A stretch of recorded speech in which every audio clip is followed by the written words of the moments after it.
भवम भवानी धाम कीजिए। मानस प्रेमी सज्जन वृंद, कथा जिस स्थल पर विश्राम लिए थी अब वहीं से आगे बढ़ेगी।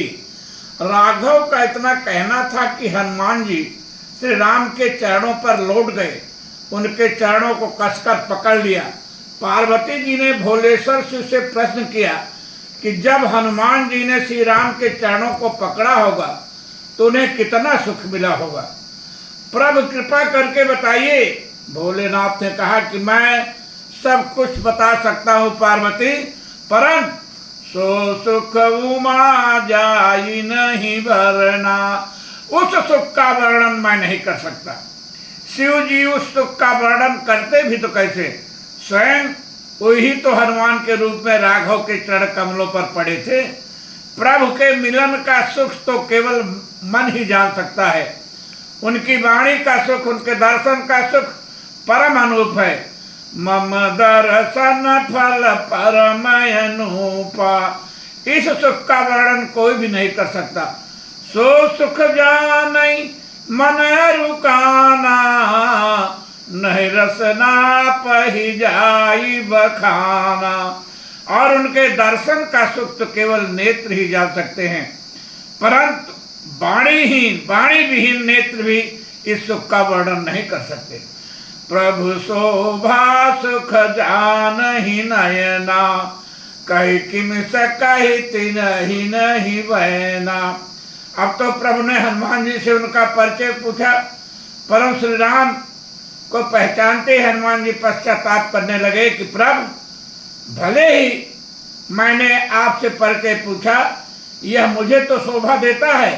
प्रभु सेवक प्रभु को, जीव ब्रह्म को, पुत्र माँ को भले ही भूल जाए, परंतु प्रभु सेवक को, ब्रह्म जीव को व माँ पुत्र को कभी नहीं भूलते। इसलिए कहा है, इसलिए हे प्रभु मोर न्याव मैं पूछूं साई, तुम पूछो कस नर की नाई।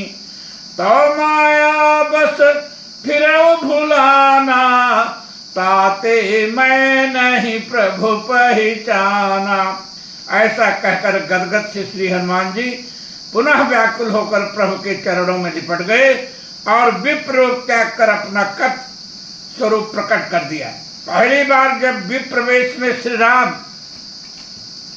के चरणों पर हनुमान जी गिरे तो राघव ने उन्हें नहीं उठाया, अपितु तो स्वयं धैर्य से उठकर श्री राम की स्तुति करने लगे। पुण्य धीरज धरि स्तुति कीन, परंतु जब अपना बनावटी रूप त्याग कर वास्तविक रूप में श्री हनुमान जी इस बार प्रभु के चरणों में लिपट गए तो राघव ने स्वयं अपने हाथों से श्री हनुमान जी महाराज को उठाया और उठाकर उनके पश्चाताप की ज्वाला को अपने नेत्रों के जल में सींच कर ठंडा किया। यही नहीं, राघव तो लक्ष्मण की उपस्थित में भी यह कह दिया कि तुम मुझे लक्ष्मण से दूना प्रिय हो। अस कही पर चरण कुलाई, निज तनु प्रगट प्रीति उर छाई।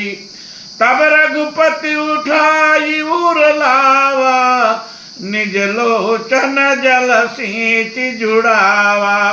सुन कपि जिय मानस जनिऊना, सुन कपि जिय मानस जनिऊना। तय मम प्रिय लक्ष्मण से दूना, सुन कपि जिय मानस जनऊना। तय मम प्रिय लक्ष्मण ते दूना।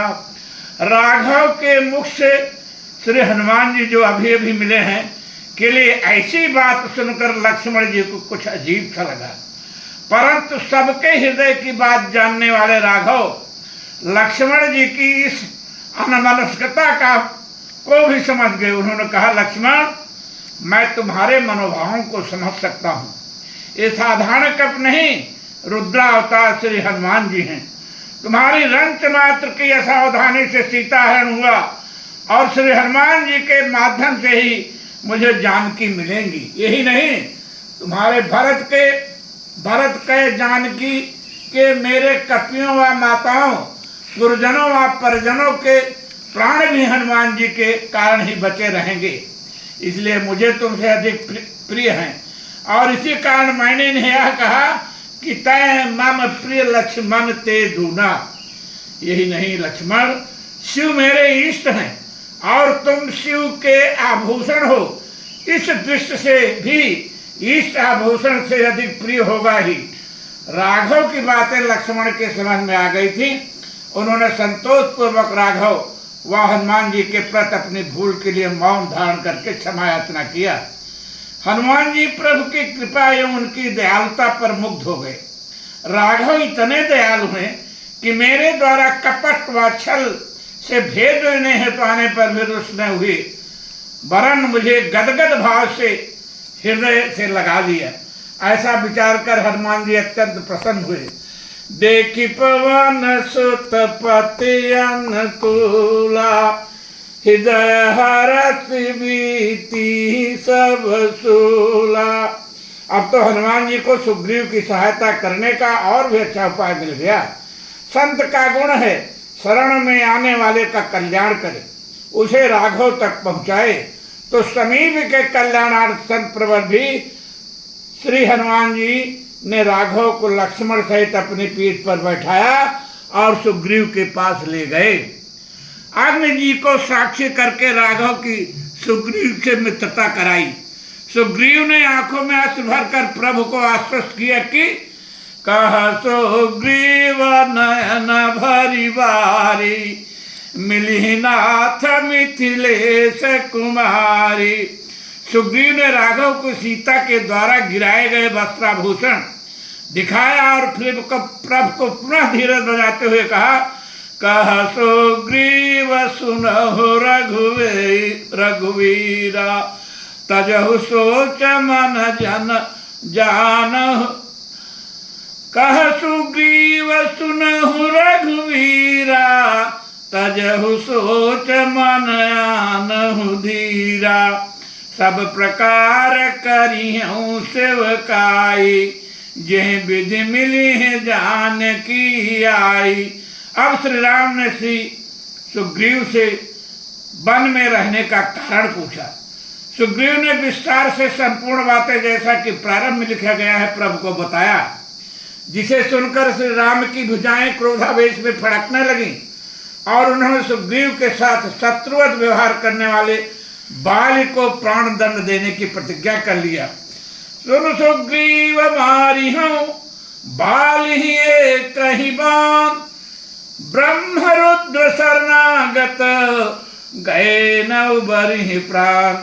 परंतु सुग्रीव तो बाल का बल जानता था, अतः सहसा उसे राघव की शक्ति पर विश्वास नहीं हुआ कि ये महाबली बाल को एक बाण से मार सकेंगे, क्योंकि जीव मात्र का यह स्वभाव है कि बिना प्रतीत के प्रीत नहीं करता। जाने बिनु न होई परतीति, बिनु परतीति होई नहीं प्रीति। प्रीत बिना नहीं भगत दृढ़ाई, जिम खगपति जल कहे चिकनाई। इसलिए सुग्रीव ने सोचा कि पहले यह तो देख लें कि प्रभु बाल से जीतेंगे भी या ऐसे ही क्षत्रियोचित बात इन्होंने कह दिया है। ऐसा विचार कर सुग्रीव ने प्रभु को दुंदुभ राक्षसों की हड्डियां और 7 ताड़ के वृक्ष दिखाए। दुंदुभ अस्तिताल दिखराए, बिन प्रयास रघुनाथ ढहाए। दुंदुभ और इन ताड़ के वृक्षों के संबंध में कथा प्राप्त होती है। दुंदुभ मैदानों के 2 पुत्र थे, जिनका नाम मायावी और दुंदुभ था। एक बार दुंदुभ ने समुद्र से युद्ध किया और उसे पराजित कर दिया। इस पर समुद्र ने उसे हिमाचल से युद्ध करने को कहा कि यदि तुम अपने को शक्तिशाली समझते हो तो हिमाचल से लड़ो। इस पर दुंदुभ हिमाचल से भी लड़ा और हिमाचल को भी पराजित कर दिया। हारने के बाद हिमाचल ने भी उससे कहा कि यदि तुम अपने को बहुत अधिक शक्तिशाली समझते हो, जाकर बाल से युद्ध करो और उसे जीतो। दुंदुभ बाल से भी लड़ने किष्किंधा आया। 4 पहर तक युद्ध हुआ। अंत में बाल ने एक ऐसा घूंसा मारा कि दुंदुभ गिर पड़ा और बाल ने क्रोधवश दुंदुभ को पैरों को तले दबाकर मार डाला और उनकी दोनों टांगों को क्रमशः उत्तर और दक्षिण दिशा में फेंक दिया। जिस स्थान पर उसकी टांगों को बाल ने चीरा था वह रुधिर से रक्त वर्ण लाल हो गया।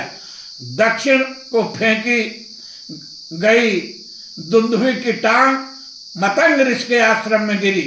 यह कार्य बाल का किया हुआ है।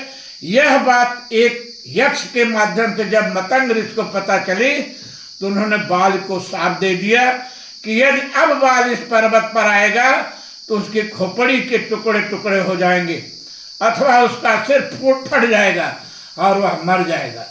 इसी शाप के भय से बाल ऋषिमुख पर्वत पर जहां सुखदेव रह रहे थे नहीं जाता था। शिवदेव ने कहा भी है, यहाँ साप बस आवत नाही। इस प्रकार दुंदुभ का अर्थ स्पष्ट हो जाता है।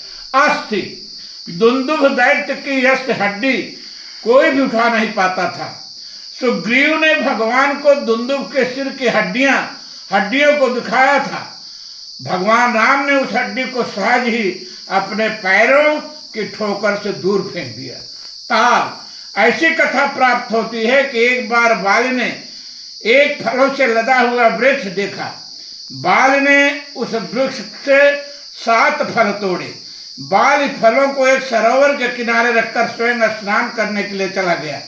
तब तक एक सांप आकर उन फलों पर बैठ गया। जब लौटकर बाल ने सांप को फलों पर बैठा हुआ देखा तो क्रोध से सांप को शाप दे दिया था कि तेरे शरीर से 7 ताड़ के वृक्ष निकले।